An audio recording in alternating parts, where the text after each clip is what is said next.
Number 10. The tomb of Chin Shu Huang, the emperor still guarded by an underground army. In 1974, farmers digging a well near Xi'an in China struck fragments of clay that should not have been there. At first, the broken pieces looked like scraps from an old kiln or forgotten ruin, but then the shapes became impossible to ignore. A face, a hand, part of a warrior's body, armor molded from fired earth. When archaeologists began excavating, the field opened into something far larger than a normal burial. Beneath the ground stood an army. Thousands of life-sized soldiers waited in formation, each with different faces, hairstyles, armor, ranks, and expressions, as if an entire military force had been ordered underground and told never to move. They were not scattered like broken statues. They were arranged for war, guarding something deeper in the earth, the tomb of Chin Shi Huang, the first emperor of a unified China. Chin Shu Huang was not buried like an ordinary ruler. In life, he had ended the warring states period, unified rival kingdoms, standardized writing, money, measurements, and law, and reshaped Chinese history through absolute power. But the same ambition followed him into death. Ancient accounts describe his burial complex as a hidden empire beneath the soil, with palaces, officials, treasures, defenses, and a miniature version of the world he had ruled. The terracotta army was only the outer warning sign. It was the visible edge of a necropolis built by enormous labor, secrecy, and fear. For years, workers shaped warriors from clay, fired them, painted them, armed them, and buried them in silence, creating soldiers that would never breathe, never age, and never abandon their emperor.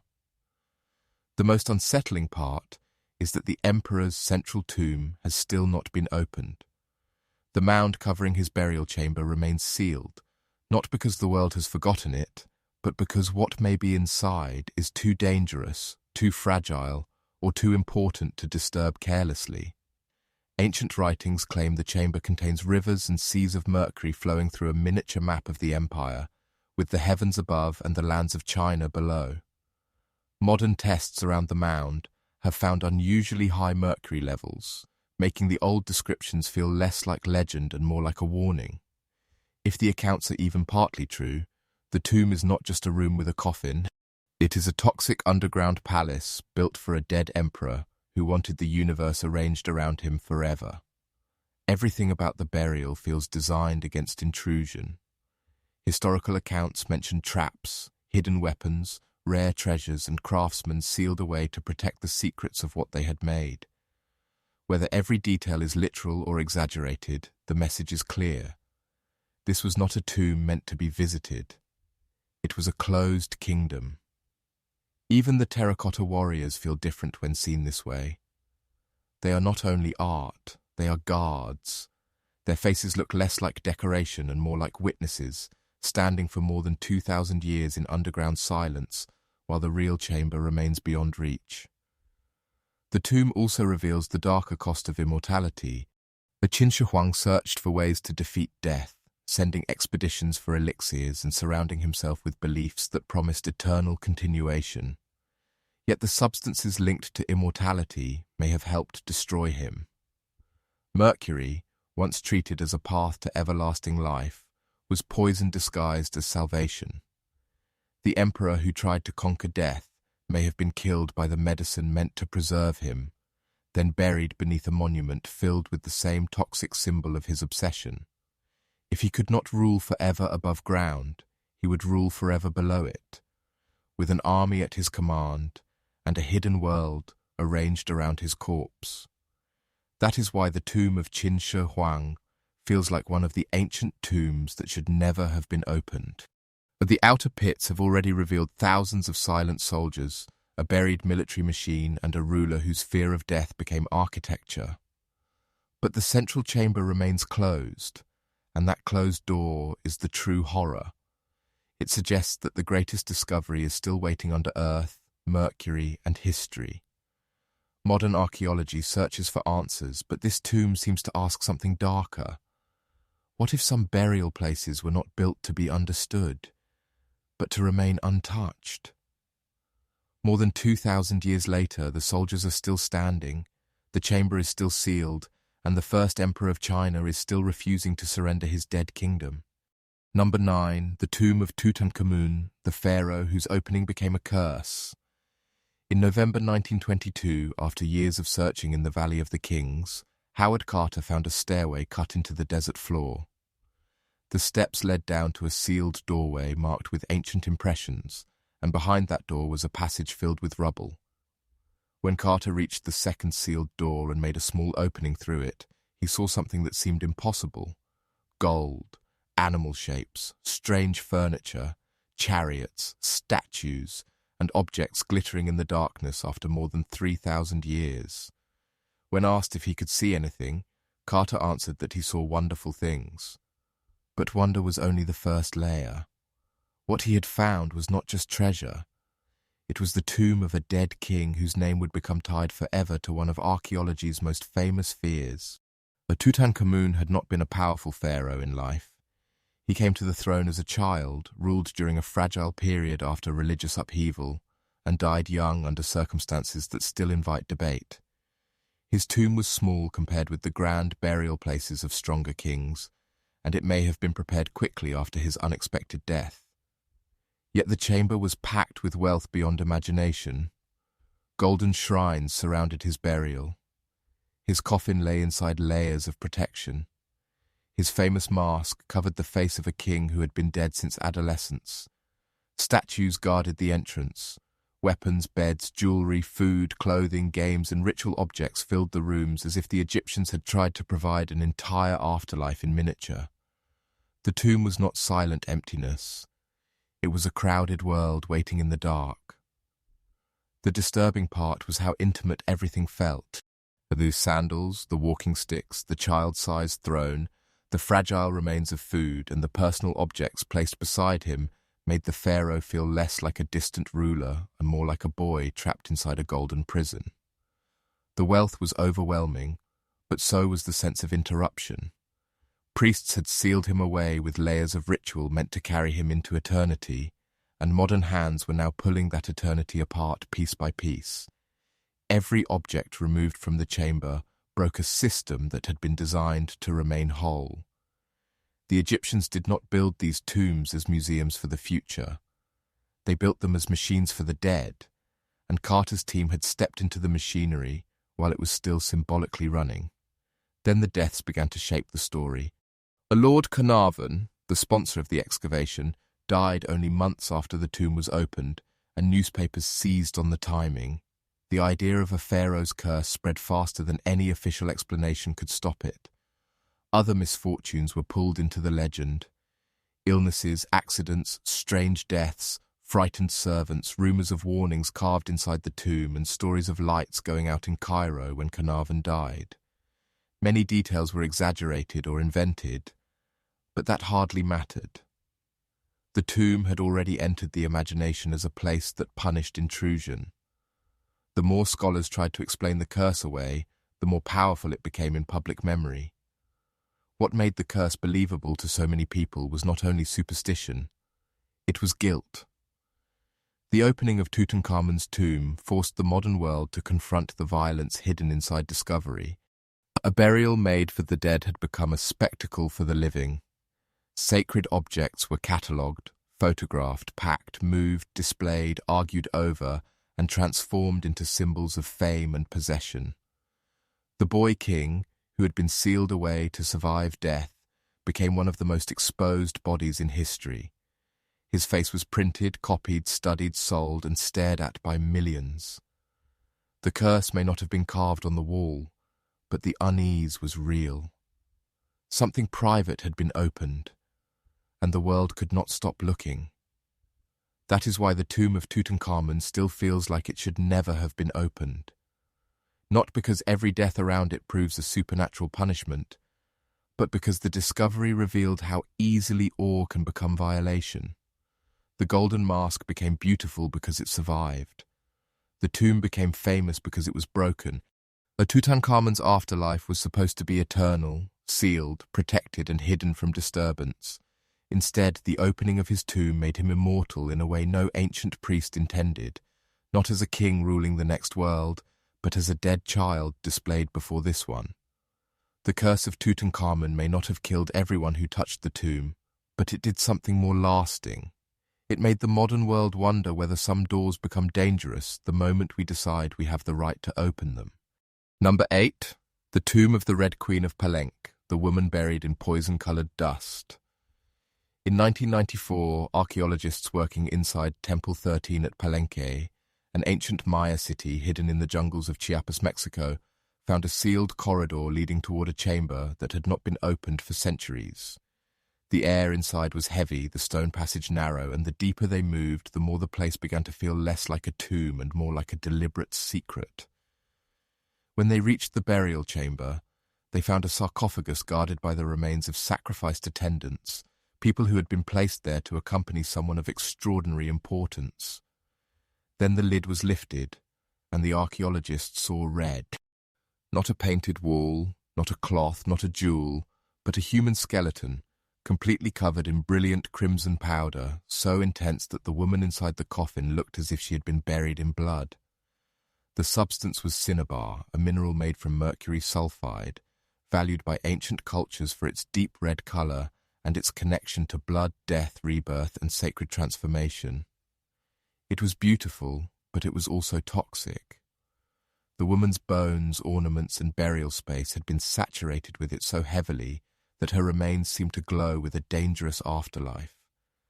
She wore a funerary mask made from jade, malachite, and obsidian, with shell eyes that gave her face an uncanny stillness. Around her lay pearls, jade beads, and rich offerings that identified her as a royal figure. Yet her name was not written clearly in the tomb, and she became known as the Red Queen, not because history remembered her voice, but because the tomb preserved her body as a crimson mystery. What made the discovery so unsettling was its closeness to power. The Red Queen was buried beside the Temple of the Inscriptions, the resting place of the great Maya ruler Pakal. Her tomb echoed his in structure, placement, and ceremonial care, suggesting that she had belonged to the highest level of Palenque's royal world. Many researchers have argued that she may have been Tsakbu Ajar, Pakal's wife and queen, though certainty remains difficult. If that identification is correct, then the woman in red was not merely a companion to kingship. She was part of the dynasty that helped turn Palenque into one of the most important cities of the Maya world.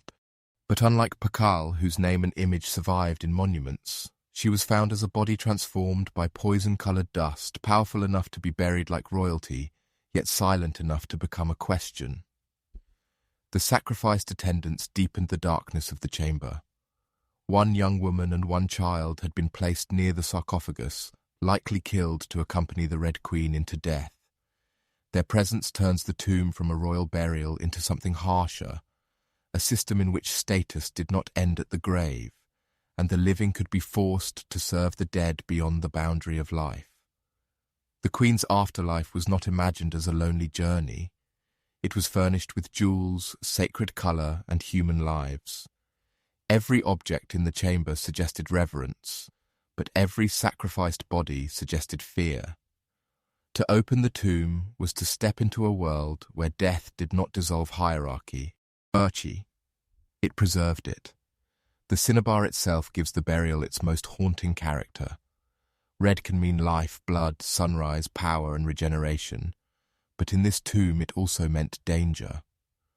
The powder that made the queen unforgettable also made her difficult to handle, as if the burial had been designed to mark and protect her at the same time. Anyone disturbing her remains had to confront not only the weight of history, but the physical toxicity of the substance surrounding her. It is hard not to see the symbolism. The Red Queen had been sealed in a chamber where beauty and poison were the same thing, where sacred color became a warning, and where the dead woman's identity survived less through words than through the hazardous brilliance covering her bones. That is why the tomb of the Red Queen feels like one of the ancient tombs that should never have been opened. And it did not reveal a simple answer.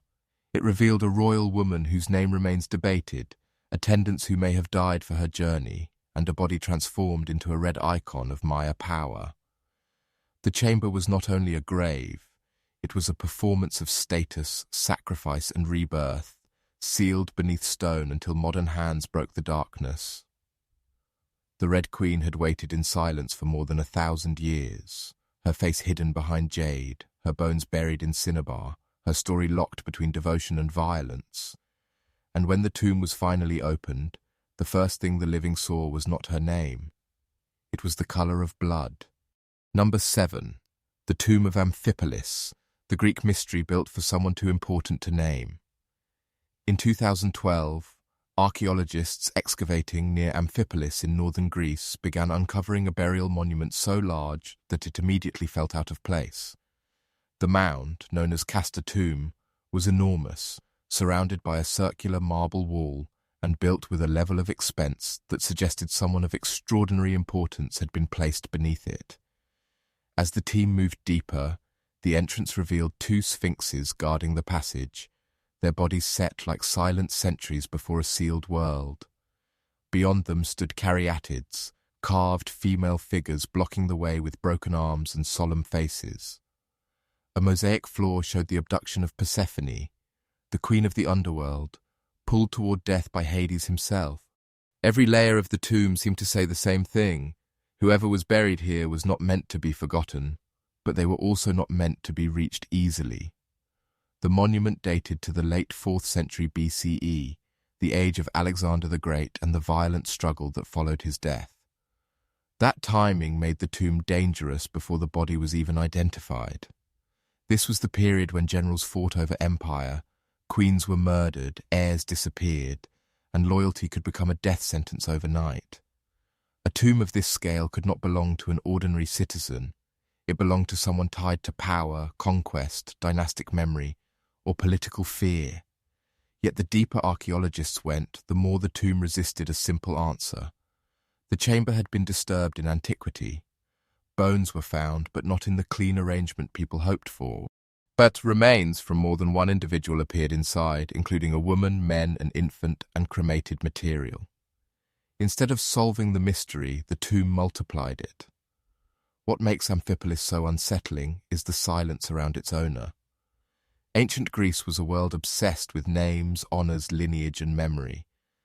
Great people were carved into stone, sung by poets, placed into civic record, or claimed by cities hungry for prestige.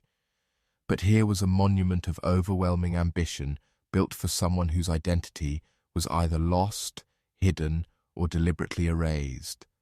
Some proposed it belonged to Olympias, the mother of Alexander. Others suggested Roxana, Alexander's wife, or their young son, both killed in the brutal wars after his death. Others argued for a general, a close companion, or a symbolic memorial rather than a single burial. Each theory circles the same void. This tomb is too important to be anonymous, yet too damaged by history to speak clearly. The art inside only deepens the unease. The sphinxes, the caryatids, and the Persephone mosaic do not feel decorative. They feel like warnings shaped in stone. Persephone's descent was not a casual myth to place beneath the earth. It was the image of crossing into the underworld, of being taken beyond return, of life becoming property of death. In a tomb built during an age of assassinations and broken royal bloodlines, that image carries a colder meaning. It suggests that the dead person's journey was tied to violence, power, and forced separation from the living world. The figures guarding the chambers appear less like ornaments than barriers, created to hold the living back from a story that had already become dangerous. For the political weight of the discovery became part of the tomb's modern life. Each new stone, bone, and statue triggered speculation, pride, argument, and disappointment. People wanted a name powerful enough to match the monument. They wanted Alexander, or someone close enough to him that the tomb would become a doorway into the most famous empire of the ancient world. But archaeology often gives fragments instead of certainty. Amphipolis offered grandeur without confession. It revealed a place built with immense resources, then left behind a broken human puzzle. The tomb did not behave like a treasure chest. It behaved like a locked statement from a violent age, one whose key had been removed long before the modern world arrived. That is why the tomb of Amphipolis feels like one of the ancient tombs that should never have been opened. Not because it unleashed a curse in the simple sense, but because it exposed a silence more disturbing than any legend. Someone built a monument large enough to command memory, guarded it with creatures of myth, filled it with images of the underworld, and sealed inside it people whose identities still slip away from us. The chamber was opened, the bones were counted, the art was photographed, and still the central question remained untouched. Who deserved a tomb like this, and why did history fail to preserve their name? Amphipolis does not terrify because it answers too much. It terrifies because it proves that even the largest tomb can become a grave for the truth itself. Number 6. The Tomb of the Griffin Warrior, the Bronze Age grave that rewrote Greek origins. In 2015, archaeologists excavating near the ancient palace of Pylos in southwestern Greece uncovered a stone-lined grave that looked, at first, like another elite Bronze Age burial. The site belonged to the world of Mycenaean kings, warriors, scribes, and palaces, the world that would later echo through Greek legend. But when the grave was opened, it became clear that this was not an ordinary warrior's tomb. Inside lay the skeleton of a man buried around 3,500 years ago, placed alone with a dense mass of gold, bronze, ivory, silver, beads, weapons, and carved seals. He became known as the Griffin Warrior, named after an ivory plaque showing a griffin, a creature of power, guardianship, and myth. But the deeper meaning of the grave was far stranger than its treasures. The Griffin Warrior lived during a time when mainland Greece was rising, and Minoan Crete was still one of the great cultural forces of the Aegean. For generations, scholars believed early Mycenaean civilization borrowed heavily from the Minoans only after conquest, contact, or imitation. This tomb complicated that story. The objects buried with the warrior were filled with Minoan imagery, goddesses, sacred animals, ritual scenes, carved stones, and artistic styles that seemed to belong across the sea. Yet the man was buried on the Greek mainland, near the future center of a powerful Mycenaean kingdom. His grave suggested that the relationship between these worlds was not simple. It was intimate, selective, political, and possibly violent. He had been buried as a mainland warrior carrying the symbols of another culture into death. And the most famous object from the tomb was so small that its importance was almost missed. It was a tiny carved sealstone covered in limestone when first recovered, small enough to fit in the palm of a hand. When cleaned, it revealed an image of astonishing precision, a warrior killing an enemy in combat, with another body already fallen beneath them. The muscles, movement, weapons, and tension were rendered with skill that seemed almost impossible for the period. The carving was too detailed for the naked eye to fully appreciate, forcing modern researchers to wonder how Bronze Age artists achieved such refinement without the tools we assume would be necessary. The sealstone did not only decorate the dead, it revealed a world far more sophisticated than expected. What makes the tomb unsettling is the identity it constructs around the man inside. But he was not buried with a family group or a large communal display. He was alone, surrounded by objects that turned him into something larger than a body. Bronze weapons lay beside him. Gold rings and seals surrounded him. Combs, mirrors, jewelry, and ritual objects blurred the line between warrior, ruler, priest, and participant in sacred ceremonies. The grave did not simply say that he had fought. It said that he had access to beauty, violence, religion, and power. His burial assembled an identity from symbols taken across the Aegean, as if the living were placing him at the center of a new world being born from older ones. The darker question is how that world was born. The Griffin Warrior lived near the beginning of Mycenaean power, before the palaces became dominant and before the world of legendary kings fully emerged. And his grave may represent exchange, alliance, marriage networks, trade, or admiration for Minoan culture. But it may also represent something harsher, the appropriation of sacred images, luxury goods, and foreign symbols by rising mainland elites who were learning how to turn culture into authority. The tomb preserves the moment before Greek civilization became recognizable, but that moment does not look pure. It looks like ambition, borrowing, rivalry, and the careful use of beauty to legitimize power. That is why the tomb of the Griffin Warrior feels like one of the ancient tombs that should never have been opened. It did not reveal a simple hero from the past. It revealed a man buried at the crossing point between cultures, surrounded by objects that rewrote the origins of one of history's most influential civilizations. His grave forced scholars to look again at how power forms, not from one clean tradition, but from contact, desire, violence, imitation, and possession. The Griffin Warrior was sealed beneath the soil for 3,500 years, holding a secret about the birth of Greece in gold, stone, and bone. When the tomb was opened, it did not merely give back a dead man. It gave back the uncomfortable truth that civilizations are often born from graves before they are remembered in songs. Number 5, the tomb of the sealed Scythian ice burials, frozen bodies, beneath the steppe, across the high mountains and frozen grasslands of the Eurasian steppe. Ancient nomads built tombs that were not meant to decay. They buried their dead beneath stone mounds, wooden chambers and layers of earth where cold water could seep in, freeze, and seal everything inside like a natural vault. For thousands of years, these graves held bodies, horses, clothing, weapons, food, and tattooed skin in a state that should not have survived. When archaeologists opened Scythian and Pazyryk burials in Siberia and the Altai region, they found more than bones. They found people who still looked disturbingly present, their skin darkened by time, their hair intact, their tattoos visible, their bodies preserved by the same cold that had hidden them from the world. The Scythians and related steppe cultures were horse-riding societies whose world stretched across open plains, mountain passes, and trade routes that connected east and west long before modern borders existed. To them, the tomb was not just a container for a corpse. It was a continuation of status, movement, and power. Chiefs, warriors, women of high rank, and ritual figures were placed in chambers with weapons, ornaments, saddles, carpets, food, and horses sacrificed to accompany them beyond death. The horse was not only property, it was identity, wealth, speed, and spiritual force. To bury a person with horses was to declare that even in death, they would not travel alone.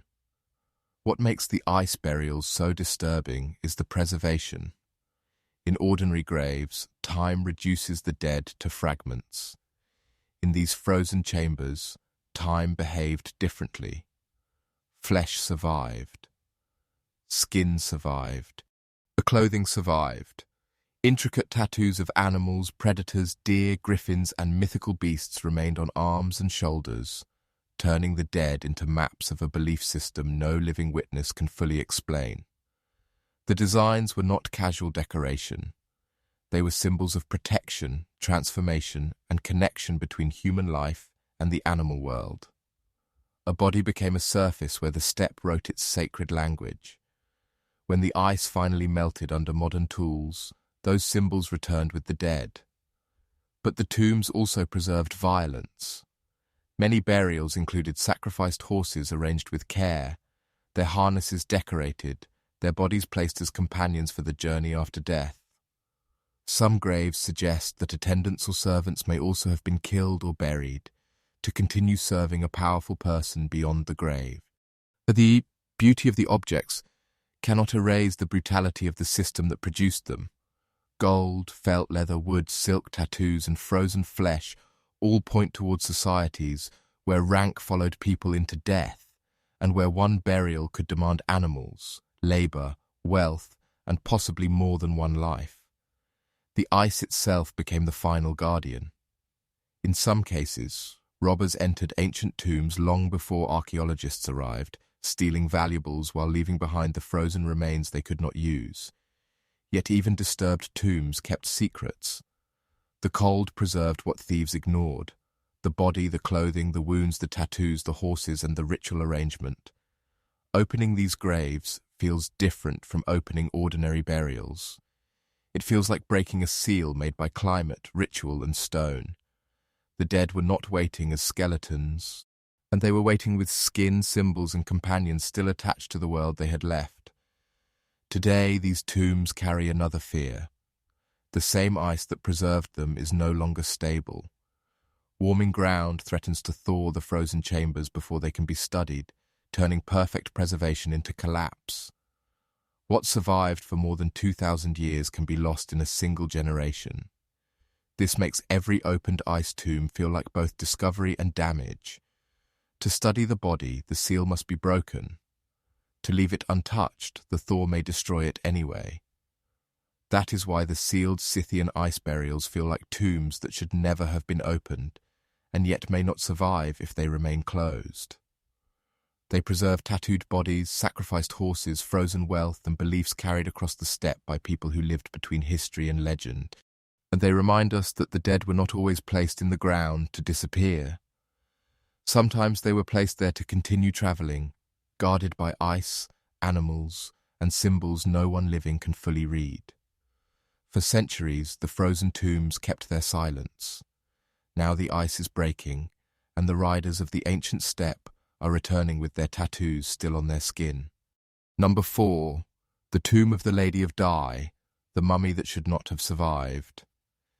In 1971, workers digging an air raid shelter near Changsha in China's Hunan province uncovered a tomb sealed beneath layers of charcoal, clay, and earth.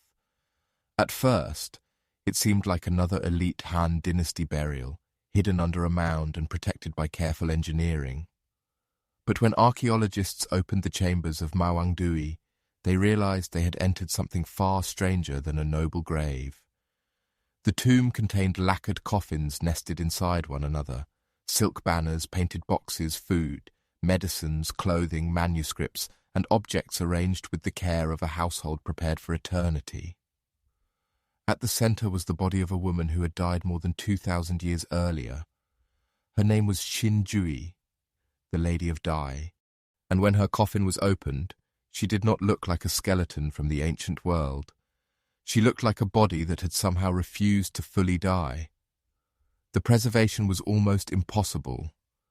Her skin remained soft, her limbs could still bend, her hair was intact, her internal organs were still present.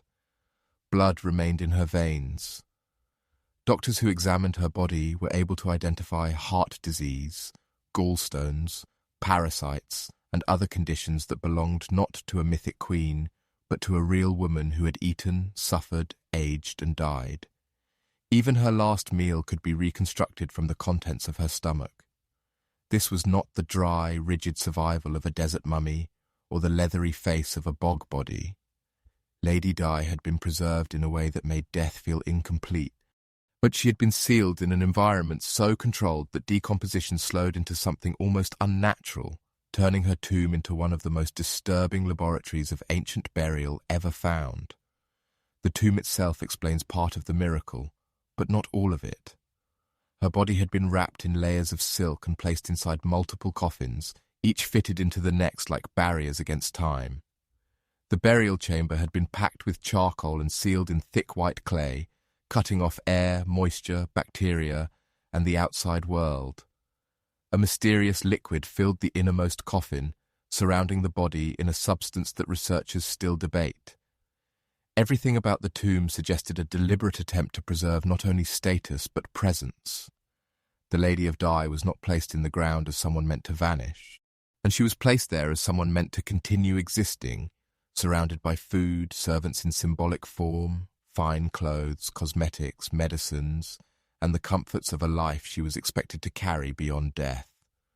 What makes her tomb unsettling is how personal it feels. The grave goods do not only show wealth, they show habits, tastes, illness, fear, and desire. There were prepared meals, musical instruments, painted scenes of the afterlife, and texts meant to guide or protect. The silk funeral banner showed her journey from the human world toward the heavens and the underworld, turning the tomb into a map of transformation. But the body at the center was not transformed into distance. It remained painfully human. Her preservation makes it impossible to treat her as an abstract artifact. That she was a noble woman with privilege, illness, appetite, and a body that bore the marks of how she lived. Opening the tomb did not reveal a legend. It revealed a person still too present for comfort. The darker question is whether the tomb succeeded too well. Ancient burial was meant to protect the dead, but Mawangdui protected Lady Dai so completely that modern science could invade her in ways no grave robber ever imagined. Her organs were studied, her diseases were diagnosed, her diet was reconstructed, her body became one of the most examined corpses in archaeological history. The same preservation that honored her also made her vulnerable to a second life as evidence. The tomb had kept her safe from decay, thieves, and time, but not from the curiosity of the future. In that sense, the chamber did not simply fail when it was opened, penned. It revealed the strange cruelty of perfect preservation. The better the dead survive, the more completely the living can take them apart. That is why the tomb of the Lady of Dai feels like one of the ancient tombs that should never have been opened. It did not contain a monster, a curse, or an army of clay. It contained something quieter and more disturbing, a body that forced the modern world to look directly at a person death had not properly erased. Her tomb was built to seal her inside comfort, ritual, and eternity, but when the layers were broken, she returned as proof that ancient people understood the fear of decay as deeply as we do. Lady Dai's body should not have survived in such impossible detail, yet it did, and because it did, her tomb reminds us that sometimes the most terrifying discovery is not what death destroys, but what it leaves behind. Number 3. The tomb of the Varna gold man, the first king of wealth. In 1972, a worker digging near the city of Varna on the coast of Bulgaria struck metal in the ground and uncovered something the ancient world was not supposed to have yet. Archaeologists who arrived at the site found a cemetery more than 6,000 years old, filled with graves from a prehistoric society that had lived long before the pyramids of Egypt, long before the first cities of Mesopotamia reached their height, and long before kingship was supposed to have taken such visible form in Europe. Then they opened one burial that changed the meaning of the entire site. Inside lay an adult man, surrounded by more gold than all the other graves combined. Beads, bracelets, ornaments, weapons, and ritual objects glittered around his body, turning the grave into one of the earliest known displays of extreme wealth ever placed around a single human being. The man in grave 43 became known as the Varna Gold Man, not because we know his true name, but because his burial announced something terrifyingly familiar: inequality. Whoever he was, he had been separated from the rest of his community by a level of wealth that no ordinary explanation can easily contain. Gold covered his clothing. Gold rested near his hands. Gold marked his body as someone whose identity extended beyond death. This was not a small token of affection or a simple offering from grieving relatives. It was a statement. Long before written history recorded kings, priests, dynasties, and empires, this grave showed that one person could be made visibly greater than others, even in death. The tomb did not merely preserve a man, it preserved the moment when power began to harden into symbols. What makes the Varna necropolis so unsettling is that the gold was only part of the mystery. Some graves contained bodies with modest offerings. Some contained rich objects but no human remains at all. These empty graves, known as cenotaphs, were arranged as if someone invisible had been buried there. In several, clay masks were placed where faces should have been, with gold ornaments marking the eyes, mouth, and ears. The effect is deeply strange, a cemetery where some of the dead had bodies, some had wealth, and some had faces without flesh. These were not accidental holes in the record, but they were symbolic burials created with intention, suggesting that the community believed a person could require a grave even when the body was absent, hidden, lost, or perhaps not meant to be placed there at all. The empty graves raise darker possibilities. They may have honored people who died far from home, whose bodies could not be recovered. They may have represented ancestors, spirits, leaders, or ritual figures whose presence mattered more than their remains. Or they may have been prepared for the living, symbolic tombs made for people who still held power in the world above. The clay masks make the question more disturbing because they feel personal. They do not look like careless placeholders. They look like attempts to give the absent dead a face, to create a body where nobody existed, to let the cemetery hold someone who could not or should not be physically buried. At Varna, death was not only biological, it was political, spiritual, and theatrical. The gold man's grave sits at the center of that world like a warning. His wealth suggests rank, but rank in a prehistoric community does not appear from nowhere. Someone mined the metal, someone shaped it, someone controlled its meaning. Someone decided that this man should carry more gold into the earth than anyone else around him. The grave hints at a society where authority may have been tied to ritual power, trade, craft specialization, and perhaps the ability to command labor. It also hints at the beginning of a pattern that would define human history, the dead body of one powerful person becoming a stage on which the living display obedience, fear, ambition, and belief. That is why the tomb of the Varna gold man feels like one of the ancient tombs that should never have been opened. It did not reveal a lost king with a written name or a palace carved in stone. It revealed something older and more uncomfortable, the birth of visible inequality. The gold was beautiful, but beauty was not the whole message. The cemetery showed a world where some people were buried with almost nothing, some with symbolic faces, and one man with enough gold to change the timeline of power. When archaeologists opened Grave 43, they did not simply find treasure. They found the early shadow of kingship before kings had names, the first bright proof that even in prehistory, some people were already being turned into monuments while others disappeared into the ground. Number 2. The tomb of the Sunghir children, Ice Age children, buried like royalty. In 1969, archaeologists excavating the Ice Age site of Sunghir in Russia uncovered a grave that should not have existed in the world. Scholars thought they understood. The site was already ancient beyond easy imagination, dating back more than 30,000 years, to a time when mammoths still moved across frozen landscapes and small human communities survived through hunting, gathering, skill, and cooperation. But inside one burial pit, researchers found 2 children placed head to head, their bodies carefully arranged, their feet pointing in opposite directions, their grave filled with a level of wealth and labor that seemed impossible for people living so deep in prehistory.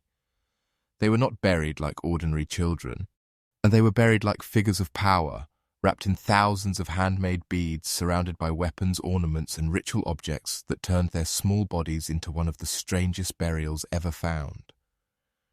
The boy was around 12 or 13 years old. The girl was around 9 or 10. Around them lay more than 10,000 mammoth ivory beads, each carved, shaped, polished, and pierced by hand. Every bead represented time. Every bead represented labor. Together, they represented an investment so enormous that it forces a question no one can answer with certainty. Why would a small Ice Age community spend so much effort burying 2 children? These were not quick offerings gathered in grief. They were objects that required planning, skill, and countless hours of work. But the children were dressed in clothing covered with beads, as if their bodies had been transformed into shining ceremonial figures before the earth closed over them. The grave goods made the discovery even stranger. The children were buried with long spears made from straightened mammoth tusks, a material difficult to shape and almost impossible to straighten without remarkable technical knowledge. These weapons were too elaborate, too ceremonial, and perhaps too impractical to be ordinary hunting tools. They belonged to a symbolic world, a world where status, ritual, and belief had already begun to shape death thousands of years before cities, temples, or written names. Fox teeth, ivory pins, pendants, bracelets, and carved objects surrounded the bodies. The grave did not look like poverty, it looked like ceremony. And it looked like a community placing its best work into the ground with two children who never lived long enough to earn it through age, victory, or leadership. The girl's skeleton made the burial even more haunting. Her bones showed signs of serious physical disability, with leg deformities that may have made walking difficult or impossible. In a harsh Ice Age environment where survival depended on movement, food gathering, seasonal travel, and physical endurance, her life would have required care from others. She could not have survived alone. Yet she was not abandoned, hidden, or buried without honor. She was laid beside the boy with the same extraordinary richness, given the same ceremonial attention, and placed at the center of one of the most labor-intensive burials in prehistory. Her grave challenges the old image of ancient survival as purely brutal, but it suggests that even in a world of cold, hunger, and danger, human communities could carry those who could not carry themselves. But the beauty of that idea does not erase the darker questions. Why did both children die? Why were they buried together with such precision? Were they siblings, ritual partners, high-status children, sacred figures, or victims of a ceremony whose meaning has vanished? Their simultaneous burial raises possibilities that remain uncomfortable. Disease may have taken them. Violence may have taken them. Ritual selection may have taken them. The grave gives enough detail to disturb us, but not enough to release us from uncertainty. The children lie in a position that feels deliberate, almost staged, as if their bodies were part of a message meant for the dead, the living, or forces no modern person can name. That is why the tomb of the Sunghir children feels like one of the ancient tombs that should never have been opened. It did not reveal primitive people living without imagination. It revealed a society already capable of inequality, devotion, disability care, technical mastery, and possibly ritual death. The grave is beautiful, but it is not comforting. It shows that 34,000 years ago, humans were already burying children with symbols too complex for us to fully decode. The beads still speak of love, labor, grief, and power, but the reason for them remains buried deeper than the bodies themselves. When the grave was opened, the children returned from the Ice Age not as simple ancestors, but as a question. What did their people see in them that was worth so much? And what happened that made such a burial necessary? Number 1. The tomb of the Siberian Ice Maiden, the princess, they said brought disaster.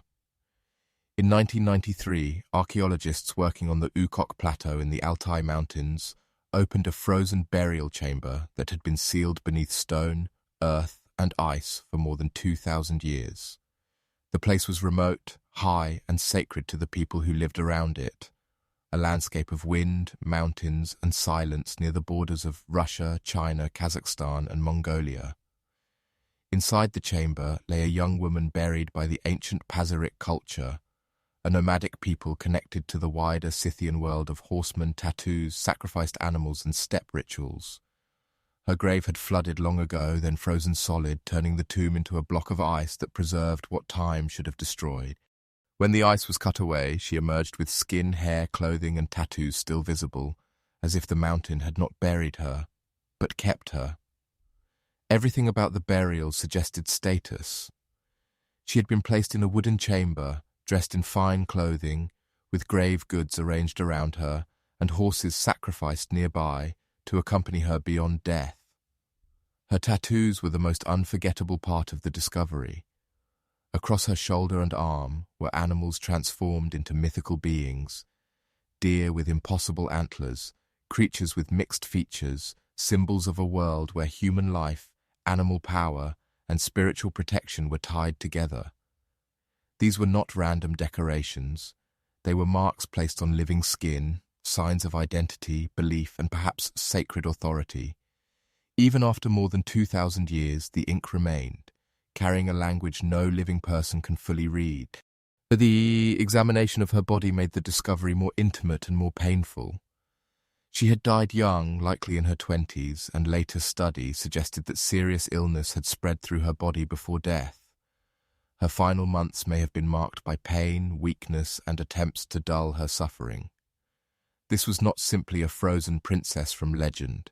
She was a real woman whose community prepared her carefully, honored her with horses, sealed her inside a high mountain tomb, and placed her in a landscape they believed mattered. The chamber was not only a grave, it was a sacred arrangement between the dead, the mountains, the animals, and the living. But the opening of the tomb became famous for something darker than preservation. Many local Altai people believed she should never have been removed. But to them, the plateau was not an empty archaeological zone, and the ancient dead were not objects waiting for study. They were part of the spiritual balance of the land. After the Ice Maiden was taken away for research, stories spread of disasters that followed.